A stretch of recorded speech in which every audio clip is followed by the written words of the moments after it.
भारत के एक छोटे से गांव में एक प्राचीन मंदिर था जो सदियों से बंद पड़ा था। कहा जाता था कि वहां जाने वाले लोग कभी लौटकर नहीं आते। इतिहास में इसके बारे में बहुत कम लिखा गया था, लेकिन गांव वालों का मानना था कि यह मंदिर श्रापित था। लेकिन कोई इस मंदिर की सच्चाई जानने की हिम्मत नहीं करता था, जब तक कि एक खोजी पत्रकार अर्जुन वहां नहीं पहुंचा। अर्जुन एक इतिहासकार और यूट्यूबर था जो भारत के पुराने मंदिरों और रहस्यों पर रिसर्च करता था। उसे इस मंदिर के बारे में एक पुरानी पांडुलिपि में पढ़ने को मिला, जिसमें लिखा था, जिसने भी इस मंदिर का द्वार खोला उसने अपने प्राण खो दिए। यह केवल एक मंदिर नहीं, एक युद्ध भूमि थी जहां असुरों और देवताओं का महासंग्राम हुआ था। अर्जुन को लगा कि यह सिर्फ एक पौराणिक कथा होगी, लेकिन वह इस रहस्य को दुनिया के सामने लाना चाहता था। एक रात कैमरा और टॉर्च लेकर वह मंदिर के अंदर घुस गया। जैसे ही उसने कदम रखा, उसे एक अजीब सी ठंडक महसूस हुई। मंदिर के अंदर की दीवारों पर अजीब चित्र बने हुए थे, कुछ में राक्षसों की आकृतियां, तो कुछ में एक शक्तिशाली आर्शी जो किसी को श्राप दे रहा था। जैसे ही अर्जुन ने आगे बढ़ना शुरू किया, अचानक उसे पीछे से किसी के चलने की आवाज आई। टक टक टक। उसका दिल जोरों से धड़कने लगा। वह मुड़ा, लेकिन वहां कोई नहीं था। अचानक दीवार पर बनी एक प्राचीन मूर्ति की आंखें चमकने लगीं। वह जैसे ही पीछे हटा, जमीन कांपने लगी और मंदिर के दरवाजे अपने आप बंद हो गए। ये क्या था? अर्जुन डर से चिल्लाया। मंदिर के बीचों बीच एक विशाल सिंहासन था, जिस पर एक पत्थर की मूर्ति बैठी थी।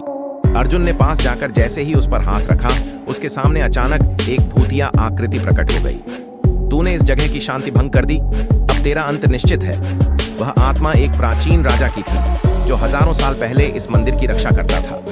उसने अर्जुन को बताया, यह मंदिर कभी भगवान शिव का था, लेकिन एक क्रूर असुर कालसुर ने इसे अपने काले जादू से अपवित्र कर दिया। तब महर्षि अगस्त्य ने इस असुर को यहाँ कैद कर दिया, लेकिन श्राप दिया कि अगर कोई अज्ञानी इस जगह को खोलने की कोशिश करेगा तो कालसुर दोबारा जाग उठेगा। अर्जुन के पैरों तले जमीन खिसक गई। उसने गलती से कालसुर को मुक्त कर दिया था। अचानक पूरा मंदिर हिलने लगा, दीवारों से काले धुएं निकलने लगे और जमीन फट गई। एक भयानक दैत्याकार आकृति अंधेरे से निकली। यह था कालसुर। उसकी लाल चमकती आंखें अर्जुन को घूर रही थीं। हजारों साल बाद मैं मुक्त हुआ हूं, अब इस दुनिया पर मेरा राज्य होगा।